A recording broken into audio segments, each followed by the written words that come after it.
¿Cómo nos están impactando las nuevas reformas laborales 2023? Licenciado Pedro Flores Pérez, abogado especialista en relaciones jurídico-laborales, litigante laboral de patrones y empresas, y con nosotros el licenciado Ramiro Castillo Guerrero, abogado especialista en relaciones jurídico-laborales y litigante laboral de trabajadores. La pregunta abierta y directa siempre va a ser la misma.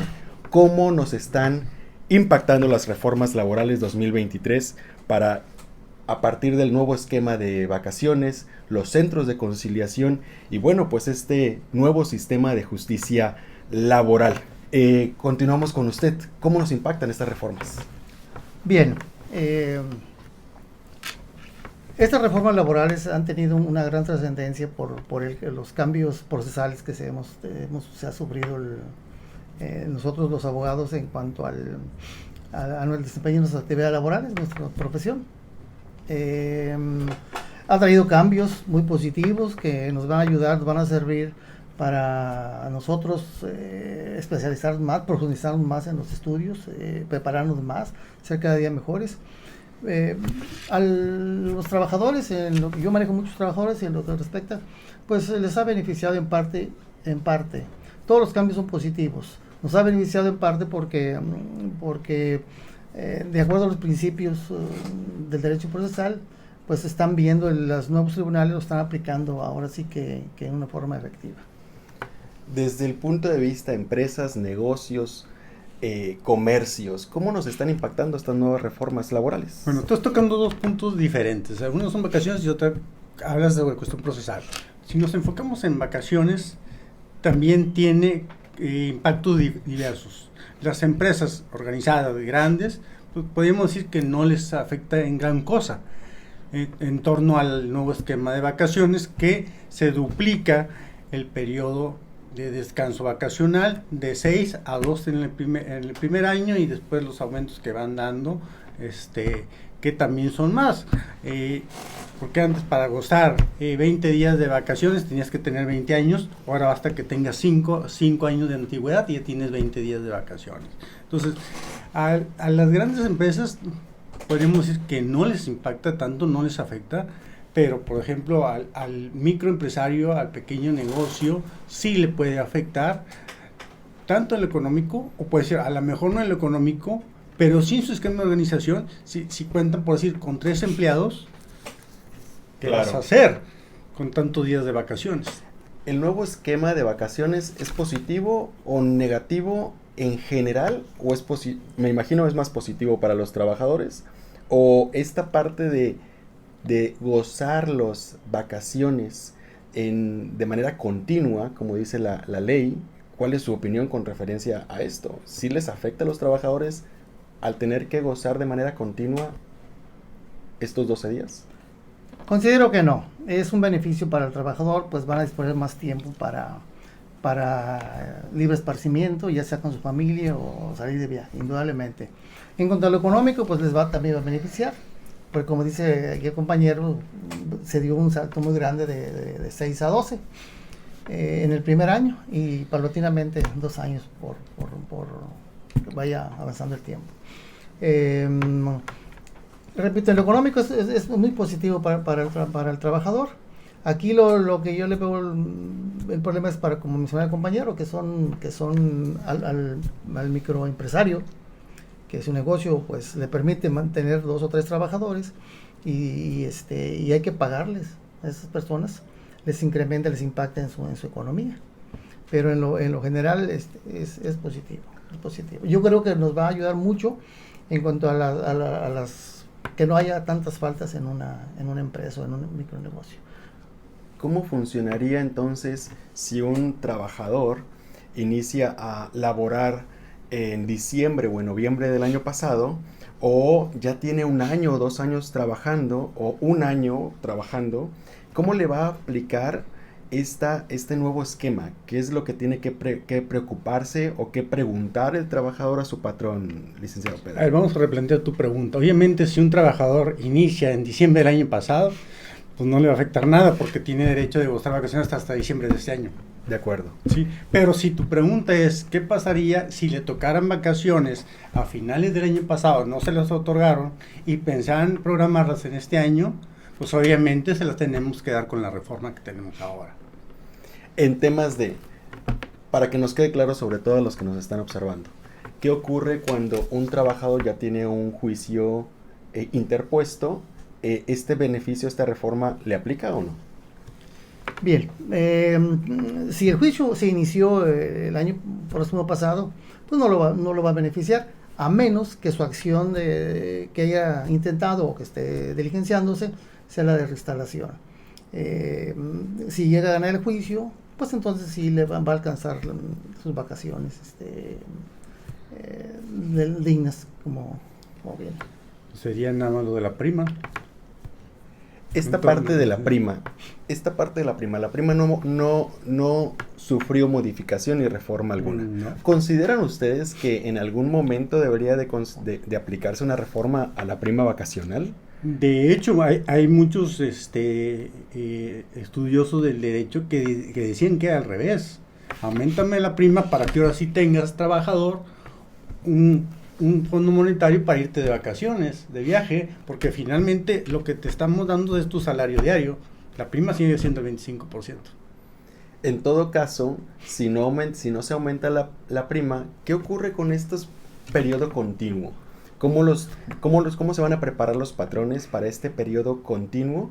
¿O en qué tendría que preocuparse los trabajadores? Ese periodo continuo. Mira, hay cuestiones que la misma ley te marca. O sea, si bien es cierto, nos dice que debe ser continuo, obviamente el patrón debe estar preparado para distribuir esas vacaciones de manera continua. Pero también hay una comita que te dice que el trabajador también puede pactar la forma como va a distribuir su periodo vacacional. De tal manera que no pueden ser nada más los 14, los 12 días continuos, sino dame 6 primero y 6 después.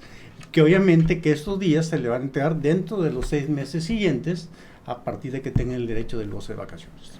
¿Esto es libre pacto entonces entre un trabajador y un patrón? ¿O tendría que estar regulado en algún reglamento o en algún contrato individual? ¿La ley lo marca?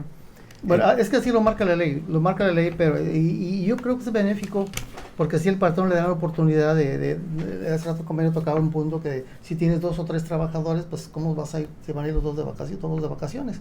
Entonces sí es una facultad del patrón de que le prorrateen sus vacaciones, mira, los programen de común acuerdo con el trabajador. Y se programan sus vacaciones para que no afecte tampoco la producción o la economía del patrón. En todo caso, el aumento de la prima vacacional sí sería positivo en algún momento solamente para los trabajadores, pero no para el patrón. Yo creo que sería para el trabajador, ¿sí? Pero obviamente ahorita no sería viable aumentar la prima, dado el impacto que puede tener, como te dije, no tanto al gran empresario, al que tiene grandes recursos, sino al que no tiene tantos recursos, darle más aumentos tanto. Ya de por sí, con el proyecto de reforma que planteó el Verde, del aguinaldo, pues, sí, estamos a ver primero qué pasa con eso. Ese es un tema también a discutir, ¿no? Primero vamos a ver qué pasa. En el tema de, cuando hablamos del nuevo sistema de justicia laboral, cuando nos referimos al tema de, existen diferencias una diferencia real entre el tribunal laboral actual y las juntas de conciliación y arbitraje en cuanto a la inmediatez, en cuanto a este principio que nos marcan los tribunales laborales, en cuanto a la inmediatez, economía procesal de tiempos. ¿Consideran que ha sido benéfico? ¿Consideran que se está volviendo un cuello de botella? ¿Cuál es el principal pro y el principal contra con relación a la aplicación al tema del tribunal laboral? Lo poco que hemos visto aquí en nuestra ciudad en cuanto a la reforma, que fue la última etapa que se lleva a cabo aquí en Tamaulipas, sí. Yo creo que sí hay mucho cambio, sí ha servido. Vamos las autoridades y nosotros litigantes vamos entendiendo muchas cosas que nos va a dar en base a la práctica, al estudio, cómo se vienen desarrollando los procedimientos. Las diligencias que hemos tenido, bueno, pues sí hay si hay celeridad, si hay intervención de la autoridad, si regula. En comparación con las juntas, pues por el exceso de trabajo ya las juntas lo que querían es llevársela despacito, de acuerdo, por falta de economía, por falta de empleados que siempre adolecieron las juntas de conciliación. Entonces yo pienso que sí vamos bien. Que mañana pasado vamos a tener un cuello de botella, yo creo que sí. Yo creo que sí se nos va a porque hay muchas acciones. En cuanto a la inmediación e inmediatez, ¿qué es lo que ocurre con los tribunales laborales? Mira, antes de meterme bien de lleno a tu pregunta, que complementando lo que menciona Ramiro, tenemos algo nuevo, ¿sí? Lo vemos como algo positivo que va a beneficiar porque va a ser más rápido. ¿Por qué va a ser más rápido? Porque los tribunales están iniciando de cero. Sí. ¿Sí? Pero sin embargo, hay cosas que ya estaban escritas y que desafortunadamente no se aplicaron. Y que la falta de apoyo presupuestal por parte del gobierno llevó al fracaso de las juntas de conciliación. Porque, en teoría, el procedimiento era más rápido anteriormente. Si nos vamos a la ley del 80, a partir de que presentabas tu demanda, en 15 días tú ya debías de tener un acuerdo en el que te admitían las pruebas. Cierto. 30 días más ya tenías tus pruebas desahogadas. ¿Qué pasa ahorita? Te tienes que esperar 45 días en la etapa prejudicial y todo lo que conlleva llegar a la audiencia preliminar en el nuevo tribunal. Pero, ahora siguiendo hablando, es positivo porque se van a quitar los antiguos vicios que teníamos todos en el sistema nuevo y que ahora sí nos debemos enfocar directamente al litigio. Como comentaba Ramiro, ahora sí se necesita preparación para enfrentar estos mismos de procedimientos. ¿Cuál es el principal error de las juntas de conciliación de antaño? Yo no lo veo como un error. Ahora sí que, como dice el licenciado Pedro, faltó atención de parte del gobierno a ese tipo de autoridades. Las juntas de conciliación es uno de los organismos públicos que administran justicia, en este caso laboral, que se dejaron por mucho tiempo en el olvido.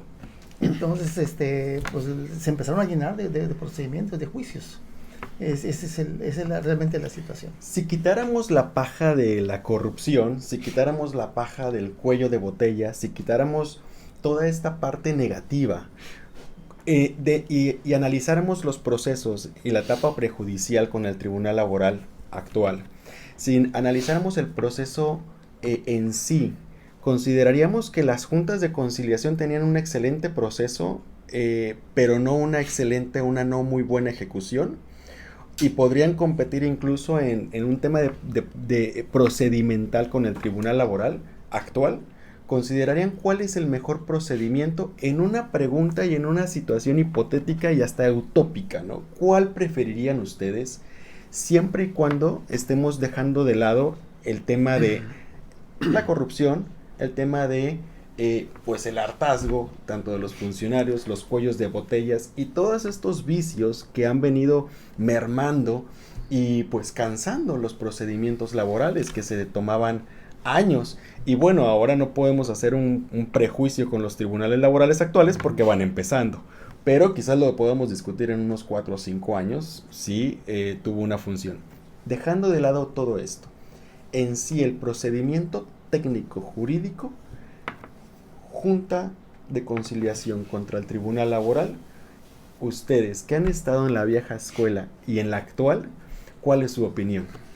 Pedro. Para empezar, como tú lo habías dicho, estamos en la vieja escuela. Yo no tocaría el rubro corrupción. De acuerdo. ¿Sí? Por razones obvias que fui parte de junta de conciliación. Excelente. Bueno. Y el licenciado Ramiro también estuvo parte también dentro de una función pública. Entonces no podemos hablar de corrupción porque en ese tiempo nunca lo hubo. Pero bueno, pero en el rubro, digo, tiene sus pros. El nuevo sistema te lleva a que ahora sí lleves los juicios con veracidad, que realmente te enfoques a lo que es, ya no inventar cosas procesales en beneficio de. ¿Por qué? Porque ahora sí las sanciones, tanto para las partes como para los litigantes, sí es severa. Entonces, en ese punto estamos de acuerdo, sí te obligan a llevar a cabo el procedimiento como es, no como lo solíamos llevar los litigantes, aprovechando ciertas debilidades que había dentro de las juntas de conciliación. El problema de las juntas, aparte del presupuesto, que como no había unos buenos salarios, había mucha rotación y el personal muchas veces no tenía conocimientos de. Aparte, te puedo decir que los presidentes fueron contados, pocos que realmente conocían la materia. Entonces no hay una preparación. Si dejamos no había... de lado la corrupción en el tema de la Junta de Otra Conciliación, dejamos de lado la parte de la corrupción, ¿qué falló? Comulgo con lo que dice el compañero, porque la corrupción yo pienso que no hubo en las juntas de conciliación. A lo mejor sí dieron algunas eventualidades ahí de apoyo, pero no propiamente una corrupción, como usted lo menciona. Considero que lo que faltó ahí fue que el gobierno no ministró, como lo habíamos comentado, no ministró los recursos suficientes. Los dejaron a que se fueran solos.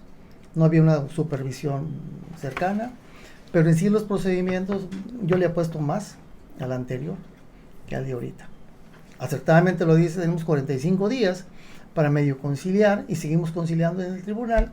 Entonces, el trabajador tiene 60 días para demandar y obviamente se interrumpe el procedimiento con la solicitud de conciliación, pero no deja de extenderse en cuanto al tiempo. Entonces, el tiempo es demasiado. Si yo presto una demanda en el anterior sistema, presto una demanda, dentro de 24 horas, 48 horas, ya teníamos una erradicación y una pues, para que se emplace y nos citaban una audiencia, en el cual se celebraban las 3 etapas del procedimiento que estamos celebrando aquí en 2 etapas. Entonces yo le apostaría más ahí y pienso que ahí fue una cuestión, un error, ahora sí, por llamarlo error, del sistema, de que la reforma no era por eso. Era, en mi opinión, era mejor haber proveído lo necesario a las juntas y hacer algunas adecuaciones en cuanto a su administración, y pienso que hubiera funcionado mejor. En este sistema de tribunal laboral, dentro de su procedimiento, tiempos y mecánica y la ejecución propiamente, esta reforma laboral en cuanto al proceso, ¿beneficia más al trabajador o beneficia más al patrón? Pues así no la vendieron, así está vendida, así que va a haber más inmediatez y más celeridad. Lo cierto es que estamos viendo que no es así, crear un centro de conciliación que nada tiene que ver con el tribunal, pero es un requisito de procedibilidad. Estoy hablando del punto de vista del trabajador. Entonces, si nos ajustamos a los tiempos de la reforma, a lo mejor sí vamos a tener algún resultado. Como dije hace un momento, nos estamos adecuando a un nuevo sistema, encontramos topes, quizás procesales, quizás conductas o de la autoridad, pero yo creo que lo vamos a superar. El procedimiento... Te lo voy a decir una cosa. ¿A quién beneficia más? Póngale como lo pongas, procedimiento como lo que procedimiento, mientras exista el principio de suplencia de la eficiencia y la queja en pro del trabajador, te respondo tu pregunta. Entonces consideraríamos que... Pero, obviamente, es un beneficio. Pero también, si tu patrón cumples con todo lo que te marca la ley, pues tienes elementos para llevar con éxito cualquier procedimiento. En la evolución del derecho, en la evolución del procedimiento del derecho y de la teoría general del proceso, hemos sido testigos de una serie de depuraciones en distintas ramas. Me concentro en la laboral. ¿Consideran que este nuevo proceso de tribunal laboral ha venido a depurar a otra ola de abogados, de coyotes o de acompañantes de personas de confianza y que ahora ha venido a depurar con la intención de profesionalizar, haciendo alusión al comentario que me refiere la suplencia de la queja. ¿Consideran que está causando este efecto, este fenómeno de depuración o no? Pienso que sí. Pienso que sí, porque desde la reforma de 2012 de ley laboral, pues ya se requería que la intervención de los abogados o patronos fueran licenciados en Derecho. Ahora con la nueva reforma del 19, pues efectivamente ya la autoridad jurisdiccional ya se preocupa por esa situación y requiere a las partes comparecientes tengan título y cédula profesional y legalmente registrado ante el tribunal. Entonces, en esa tesitura considero que sí nos va a ayudar a que antes personas que no eran ni pasantes o que tenían carrera trunca, pues podían llegar a representar a un trabajador, y personas que eran buenas, manejaban muy bien la ley laboral, les iba bien. Ahora pues es la idea de profesionalizar tanto a las juntas como a los tribunales, y que los abogados de los trabajadores pues sean bien representados. Es uno de los objetivos de la reforma del 19. ¿Hay una depuración en la reforma para los profesionistas del derecho? Sí y no. Sí, porque como te dije, te exige, sobre todo entrando al tribunal, que estés preparado para poder defender. Más si estás del lado del patrón que no tiene el beneficio que hace un momento comentamos, que es la suplencia. Entonces tienes que tener una preparación, tienes que estar tanto, ¿sí? Y desde tu contestación y ofrecer pruebas tiene que ser bien revisada, ¿sí? ¿Por qué? Porque ahora sí tienen ellos la ventaja de analizar tu contestación, tus pruebas, todo, y poder hacer bien tus objeciones, a diferencia de que antes tenías que improvisar las objeciones que muchas veces en el instante, en la audiencia, en el desarrollo, más que nativas a que no cumplías un requisito legal. Claro. Por eso viene ahora la preparación, y sí se han cometido errores en ese aspecto, ¿no? Ustedes ya por ahí tienen un precedente, no lo vamos a discutir, pero son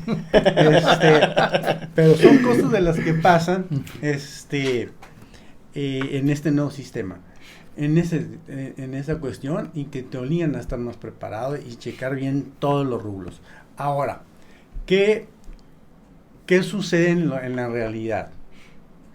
Pues yo veo más abogados, sobre todo en la etapa prejudicial, que antes nunca había visto en las juntas de conciliación. Ahorita pasamos a la etapa prejudicial porque es uno de nuestros temitas que tenemos que discutir, pero todo por el tema de la preparación y advertencia a los trabajadores y patrones en esta etapa que bueno, pues ya lo hemos comentado, ya se nos ha salido al tema, y yo creo que es muy importante. En este nuevo esquema, en este nuevo proceso del tribunal laboral, si fuera un trabajador, si tendría que hacerle una advertencia a un trabajador, entiendo que en el antiguo sistema la advertencia para el trabajador era, hijo eso, pues nos vamos a tardar 1 año, 2 años, 3 años, 4 años, no lo sé, ¿de acuerdo? La advertencia generalmente de los abogados patronalistas para sus clientes, pues versaban sobre el tema de salarios caídos, ¿no? Y no sabíamos hasta que llegó la reforma y a poner un límite con relación a esto, ¿no? Realmente va a ser más rápido. Ahorita no podemos decir porque vamos empezando.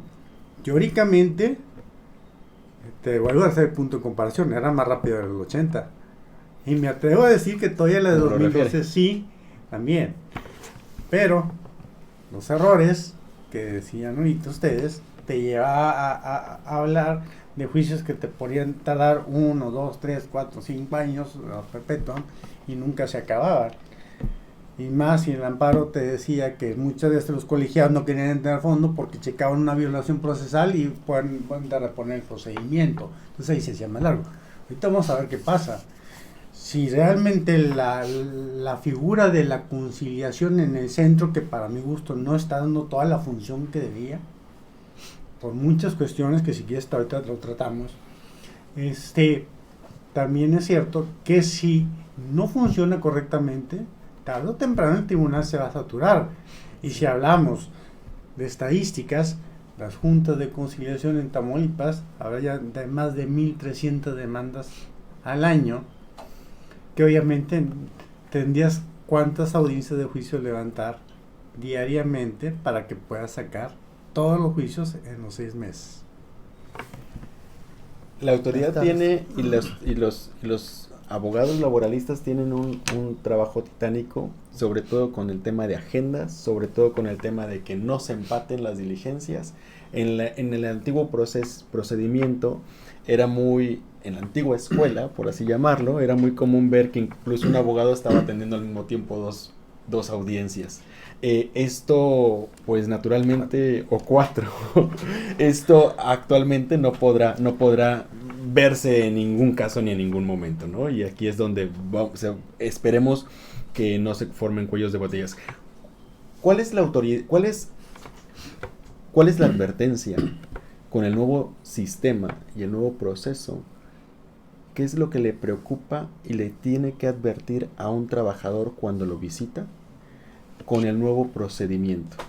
La etapa prejudicial, los procedimientos, los tiempos, los gastos, los honorarios. Actualmente, ¿qué es lo que le tenemos que advertir a los trabajadores? Es importante ser muy cautelosos, tanto a la parte patronal como a la parte trabajadora, en las conciliaciones. Vamos a ubicarnos en las conciliaciones, porque ahora las nuevas autoridades del trabajo, en este caso los tribunales, pues nos están aplicando ahora sí que el derecho laboral. El derecho laboral también prevé sanciones, prevé multas, prevé suspensiones. Entonces, hemos tenido por ahí conocimiento que abogados que litigan en México, 50,000 pesos de una multa, que es atacable mediante los recursos, porque tampoco el juez tiene la certeza de lo que hace. Él cree que tiene certeza, pero no es así. Habría que revisar el procedimiento, habría que ver la ley de amparo, que nos dice si se violentó o no se violentó la ley en perjuicio de la persona que están multando. Pero bueno, esa es otra cuestión. En nuestra actualidad, efectivamente, si un trabajador, en la opinión de un trabajador, llega un trabajador, pues hay que advertirle, ¿verdad?, que no vamos a poder, ahora sí que si lo hacíamos es no falsear la información, el planteamiento de demanda, desde el centro de conciliación. Lo que yo hago es mandarlos al centro de conciliación, en mi opinión, así me conduzco, mandarlos al centro de conciliación, diga que lo despidieron, no le van a pedir más datos y nunca lo acompaño yo al centro de conciliación. Él agota el procedimiento, si no concilia, viene conmigo. Sí le hago saber a qué tiene derecho en la hipótesis que fue despedido o no fue despedido, ¿sí? Entonces, para que se conduzca y busque una regla. Obviamente, si es un trabajador que tiene 20, 30 años trabajando, 15 años, pues tiene que ser más cauteloso en cuanto a los números. Sin embargo, hay que hacerle ver al trabajador o a la parte actora lo que conlleva todo el procedimiento. Y cuando nos enfrentemos, si no se concilia en el centro de conciliación, cuando nos enfrentemos al tribunal, pues no podemos falsear la información. Entonces, lo que se le sugiere, que arregle el asunto de la mejor manera. ¿Cuál es la advertencia que le da a sus clientes, empresarios, empresas, negocios, comerciantes, patrones? ¿Cuál es la primera advertencia frente a ¿Qué es lo que le preocupa? Lo que se le dice a los clientes es que cumplan con lo que dice la ley. Que lleven así el debido control de toda la documentación que debe. Que lleven desde la capacitación inicial, los adiestramientos, que lo lleven como lo marcan, que todo esté documentado. Que si un trabajador no cumple, se le haga saber, se le aplique el reglamento interior si lo hay. Y si no, el 47 te dice qué es lo que tienes que hacer, pero obviamente tiene que estar bien documentado para poder llevar a cabo su salida, su rescisión, por decirlo así, de manera bien y no tener problemas. ¿Por qué? Porque si no lo hacemos de manera correcta, vienen las consecuencias en el tribunal. Es lo que le decimos, que ya el cliente le va a hacer otra cuestión, pero por lo tanto se les advierte y se dice, aquí es lo que tienes que hacer. Te equivocas, nos equivocamos todos y va a haber una consecuencia Para las personas que son empresarios o patrones, comerciantes, y dicen, caray, yo no llevo nunca un control, no tengo lista, no tengo asistencia, no tengo nómina. Es una variable para recomendarle, hay que arreglarlo en una etapa, en una conciliación. Es una variable principal. Definitivamente. Digo, bueno, es que todo es un mundo nuevo. Por ejemplo, con los antiguos vicios. Había abogados de trabajadores, ni se van a dejar mentir, nunca he sido de esos, pero que triplicaban el salario, ¿sí? Triplicaban. Falseaban el salario y... Imagínate un trabajador que dice que tenía más de 10 años, dice, nunca me pagaron aguinaldo, nunca me dieron vacaciones, ¿sí? Elaboraba como los 7 enanos, desde que 12 horas, antes 18 de que horas amaneciera diarias. hasta que se oscurecía, y pues eran cuestiones que no.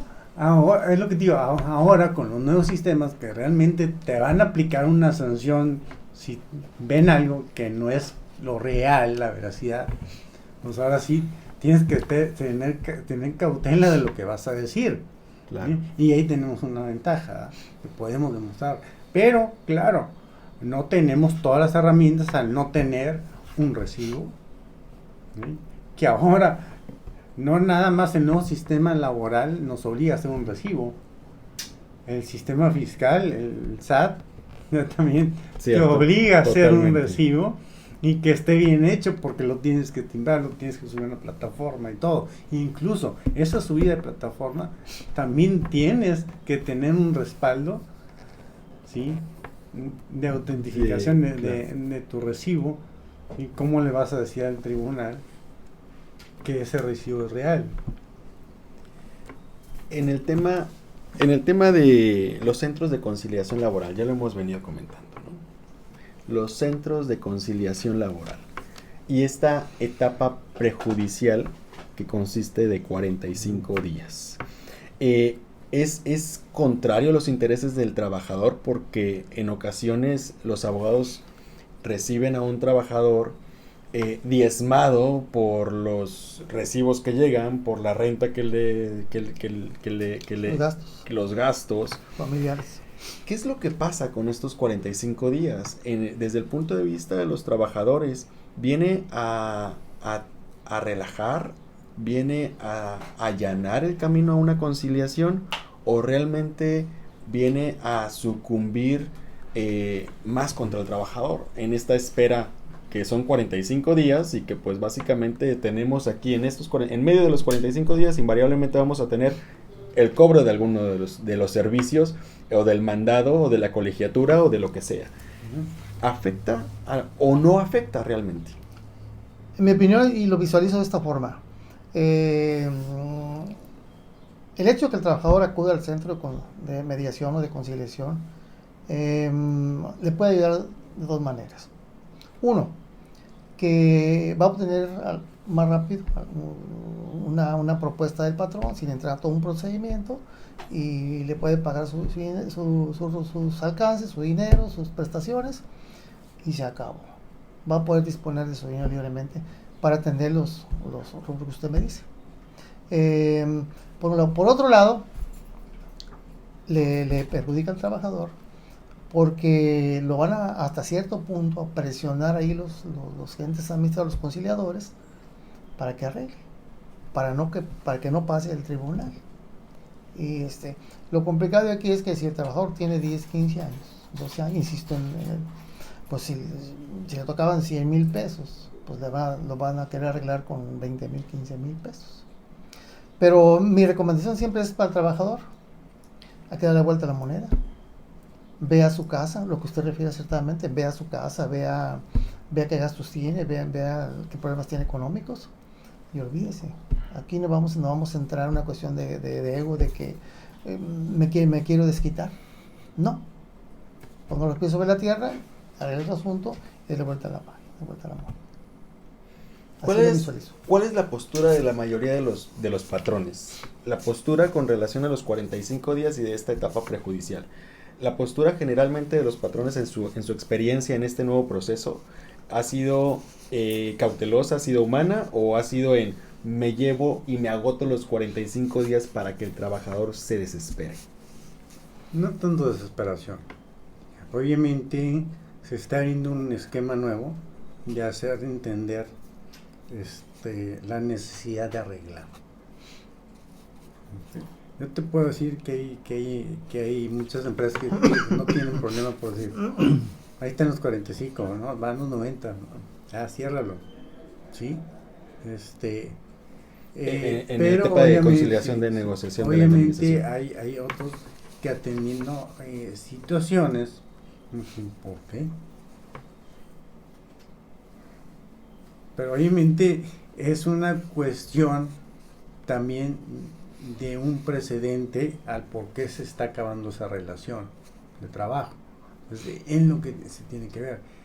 Y por eso digo, ahorita estamos muy lejos de alcanzar una verdadera cultura conciliatoria como la teníamos en Matamoros a finales de los 90, principios de los 2000, que realmente había una cultura conciliatoria. Ahorita no. Y me atrevo que son pocos los abogados. El licenciado Ramiro es de los más conciliadores que hay, pero son un pequeño grupo que dicen vamos a conciliar, a un gran grupo que dice no, Quiero más, quiero todo, quiero todo o nada. y todo, ¿sí?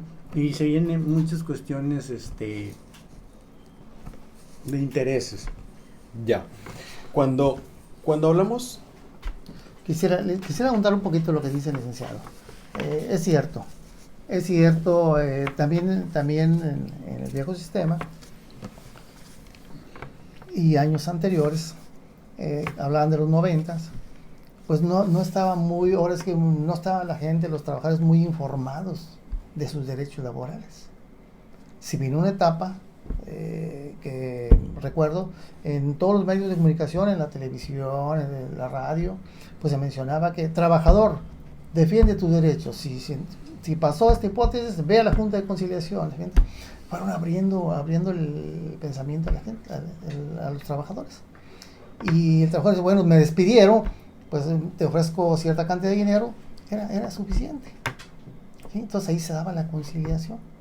Pero porque el trabajador ignoraba o no sabía que podía tener cierto alcance. Es donde vienen ya los abogados ahí, compañeros, que dicen, no, pues vamos a pelearnos y vas a pelear todo, y yo quiero todo. Con el nuevo, los centros están buscando llegar a mediar, inculcarle la cultura tanto al trabajador como a mediar y a mediar. Obviamente eso es benéfico para el patrón, porque claro, va a mediar, va a buscar mediar. Claro. Entonces, eso es un fenómeno que se dio y es el que nos impacta en ese sentido. Pero no todo el mundo, porque claro, finalmente no hay que olvidar que aquí los trabajadores de nuestra región estuvieron muy bien protegidos ante la figura de don Agapito González Cabas, que no permitía cualquier tipo de despido. Totalmente de acuerdo. Yo no conocí al señor, pero bueno, que no lo conociste. Recomendaciones generales para los trabajadores ante este nuevo sistema, el esquema de vacaciones, el nuevo sistema de procedimiento laboral, y bueno, pues ante el tema de los centros de conciliación laboral. ¿Cuál es la recomendación con el tema de los trabajadores? Su recomendación general para los trabajadores. ¿Qué es lo que siempre tenemos que advertirle o tiene que advertirle usted? ¿Qué es un juicio? Que son procedimientos que en los cuales como podemos ganar, podemos perder, o es obvio. Pero en nuestro planteamiento de demandas hay que ser muy, muy concretos, muy específicos y sobre todo no manejar la información.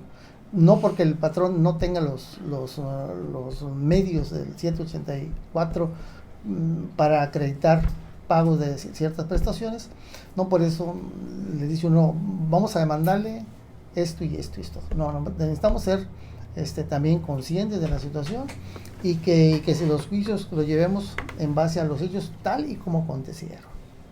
Y tienen que agotar el centro de conciliación, tienen que agotarlo, no es un requisito de procedibilidad y es lo que tenemos nosotros que abogar y apostarle.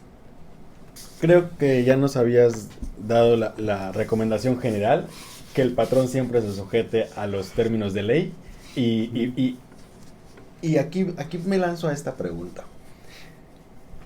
Y en esta imaginación hipotética, los aumentos del salario mínimo, los nuevos esquemas de vacaciones, los tribunales laborales, los centros de conciliación.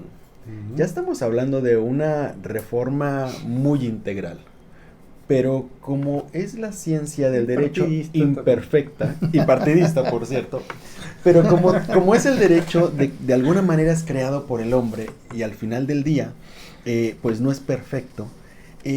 En su opinión, ¿qué tema le falta a estos esquemas? ¿Para dónde va las próximas reformas en los próximos años? ¿Hacia dónde debería de dirigirse las próximas reformas laborales? ¿A un tema de prima, a un tema de humanismo, a un tema procedimental, a un tema de presupuesto? ¿Cuál es el siguiente punto y la siguiente pauta en las reformas laborales? La suplencia de la queja del patrón. Eliminarla, definitivamente. Creo que ya no sería conveniente estar legislando de materia laboral tan seguido, sobre todo en cuestiones económicas. Si bien es cierto, nos falta mucho para estar a la altura de otros países, ¿sí?, en entornos económicos, porque decían, es que como quiera, México es el que menos vacaciones da, es el que menos aguinaldo da. Pues sí, estamos de acuerdo, pero no puedes aumentar de un día para otro todo, sino hay que irlo viendo paulatinamente. Yo creo que de mi punto de vista, las próximas reformas van a seguir siendo en el entorno procesal. Todo depende cómo evolucione ese nuevo esquema de los tribunales laborales. Ya. ¿Sí? Que ahí sí nos falta un punto especial. Vimos los comparativos, ¿sí? Ahí cuál es mejor. Pero sí está correcto que haya desaparecido el ente de junta de conciliación, porque finalmente estamos en un juicio jurisdiccional y por esencia es el Poder Judicial que lo debe conocer, no el Ejecutivo. Naturalmente. ¿Sí? Que ahí se abusó. Siempre fue una crítica, ¿no? Sí. En todo. Entonces, desde ese punto está muy bien, pero sí hay cuestiones que se tienen que ir adecuando. Sobre todo, como digo, si no funciona la conciliación, los tribunales se van a saturar. ¿Sí? Y vas a batallar para estar levantando en un día varias audiencias de juicio y resolver de manera inmediata como nos marca la ley. Entonces, son cuestiones que tarde o temprano se van a tener que ir adecuando en torno a esos puntos. En su opinión, ¿cuáles son las reformas laborales que deberían de venir? Como le dice el compañero licenciado Pedro, yo creo que se debe ser con mucha cautela, porque el hecho de que haya reformas, que en este caso como las vacaciones dignas, pues implica economía del patrón. Y es cierto que estamos nosotros en la frontera y las empresas que operan aquí, las grandes empresas, pues son capital extranjero, pero también hay negocios pequeños. Pero vamos a hablar de lo que es la República. Yo creo que no se puede en un país darle una vuelta a 365 grados a toda una ley, con lo que digo en principio, con tintes electoreros. Todo esto tiene tintes electoreros. No voy a profundizar ahí, pero se sabe que a los trabajadores pues les incrementa, les ayudas y voltean a ver a las personas. Yo creo que deben de esperar a que se asiente más el nuevo esquema de justicia laboral y ir poco a poco haciendo estudios, nuestros diputados visualicen en una visión general, no cuestiones inmediatas, para que nosotros vayamos entendiendo y el trabajador vaya entendiendo qué es lo que le conviene y qué le puede perjudicar. Porque no se trata de llevar un peso más, se trata de ver si ese peso se nos puede agotar a la vuelta de un tiempo, una temporada. Entonces debemos de cuidar ese aspecto como un país. Los conozco los dos, Ramiro, Pedro, y desde hace mucho tiempo me consta su excelente trayectoria, su rectitud. Pero hay una pregunta de cajón que no puedo dejar de lado. Y me podrán decir lo que ustedes quieran. Pero ¿por qué terminan o por qué terminaron a esta altura de su carrera? ¿Por qué terminaron defendiendo exclusivamente trabajadores y por qué exclusivamente patrones, licenciado Pedro? ¿Por qué terminó defendiendo exclusivamente patrones? Va a cambiar, próximamente ya va a defender trabajadores. Bueno. No, estamos pagando. Mira, son cosas de la vida, ¿no? Yo te puedo decir que antes del 93 yo no pensaba dedicarme a lo laboral. Real. Sí. Inicié mi actividad como litigante siendo un estudiante y en el primer despacho que yo entré a trabajar se dedicaban a lo laboral. ¿Sí?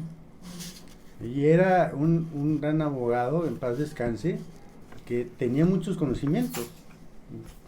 A lo mejor lo recordarán, licenciado Francisco Cárdenas. Por supuesto. Muchos conocimientos. Por supuesto. Pero no me llamó gran cosa la atención.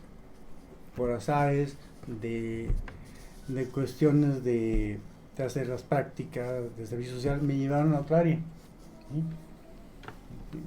Entonces, dije, aquí estoy, en materia civil. ¿Quién iba a pensar que la persona con la que yo ya estaba colaborando, con el licenciado Emilio Salazar, fuera a ser presidente de la Junta? Y ahí vamos para el regreso. Y de ahí, del 93 hasta 2018, que acabó mi carrera en las juntas de conciliación, eso, salgo de la Junta, tengo una invitación con un despacho en el que ahora estoy. Hay un preámbulo. Ajá. 2014,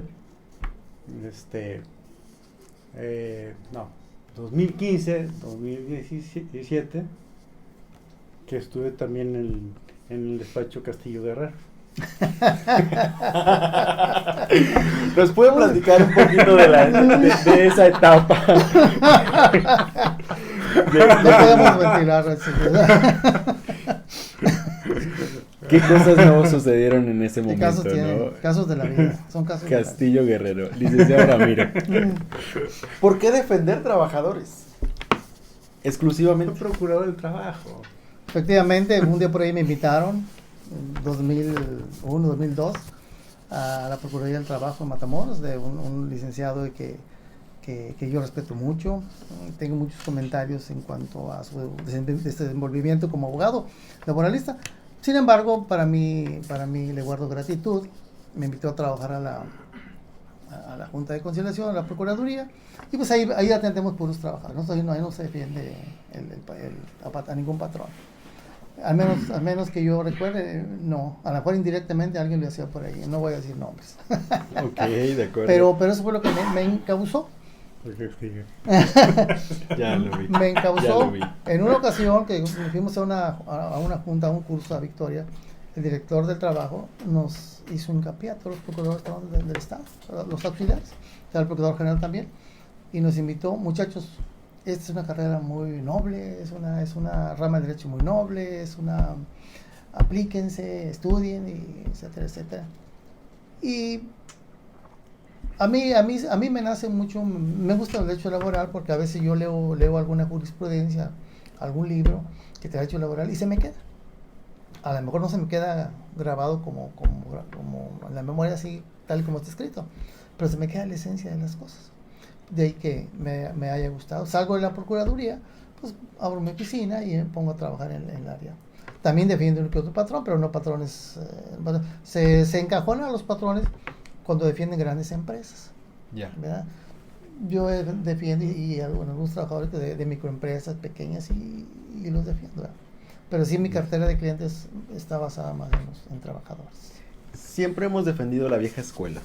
Y es como en este rubro, como en muchas de las otras profesiones, oficios y vocaciones, y yo creo que quienes nos ven no nos podrán dejar mentir que la vieja escuela era otra cosa.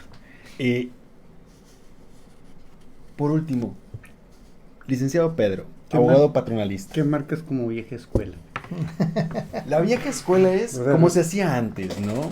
El cine como se hacía antes, la carpintería como se hacía antes, muchos oficios como se hacían No, antes. te digo para la cuestión Incluso, legal. incluso en el tema, Porque si te- de la mafia italiana y de otros esquemas, pues la vieja escuela era otro esquema.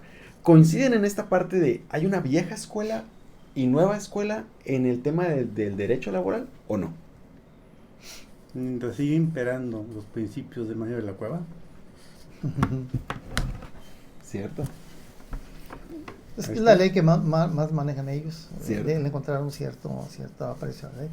Yo me inclino por la de Trevor Urbina, que fue la que yo usaba. Y de hecho, por ahí tengo todavía. bueno, Mario de la Cueva no tenía ley, tenía libros.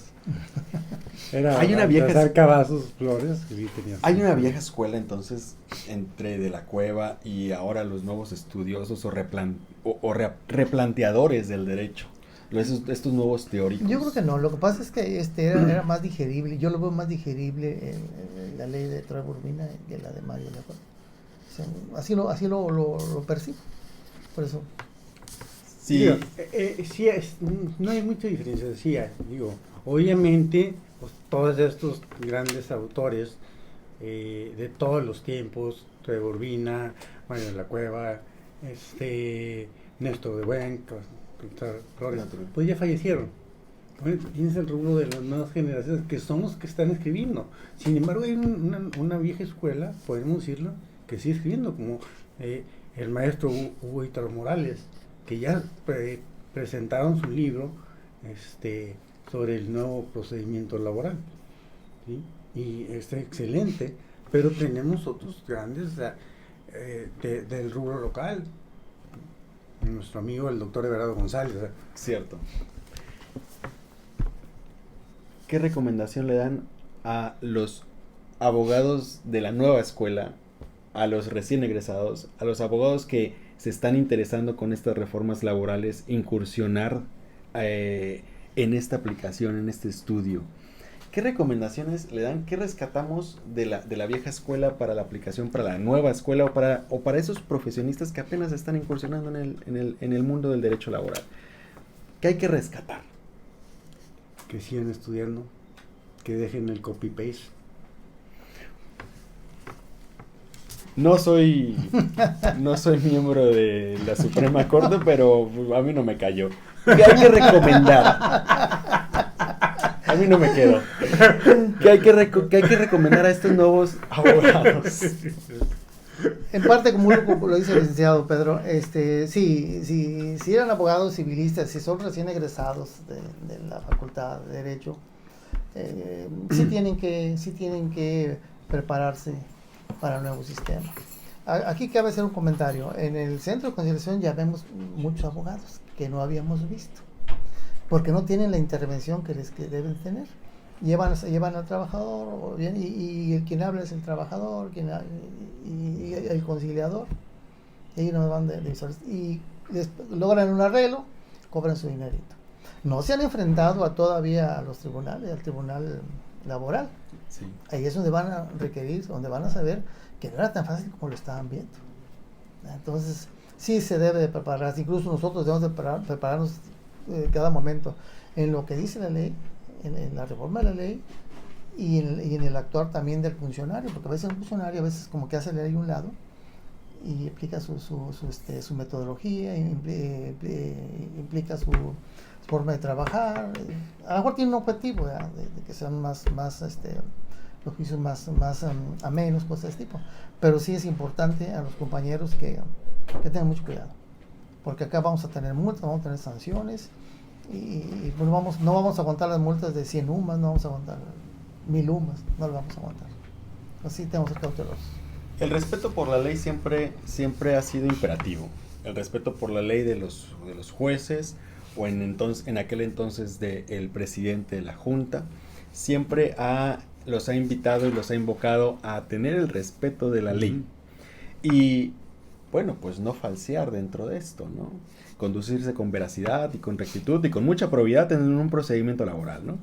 Pero ahora realmente los abogados laboralistas sí tienen más allá de respeto o es miedo a que el juez le aplique una sanción, porque el respeto por la ley o el respeto por al no fraude procesal o el respeto al debido proceso, creo que es un esquema y es un concepto que siempre hemos tenido claro. Ahorita, en nuestra actualidad, ¿hay respeto o se está fincando el miedo ante estas sanciones de los jueces? Bueno, de mi parte no hay miedo. No hay miedo de enfrentar el esquema. Pero sí debemos tener el respeto de cumplir el mandato legal. Es lo que decía. Pues es, ¿qué le decimos al cliente? Pues que tienes que cumplir. Tienes que cumplir. La ley te dice que tienes que tener esta documentación, que tienes que hacer esto, que tienes que tener todo esto. ¿Sí? Más aparte, los convenios internacionales te dicen esto, que ya son parte del nuevo esquema.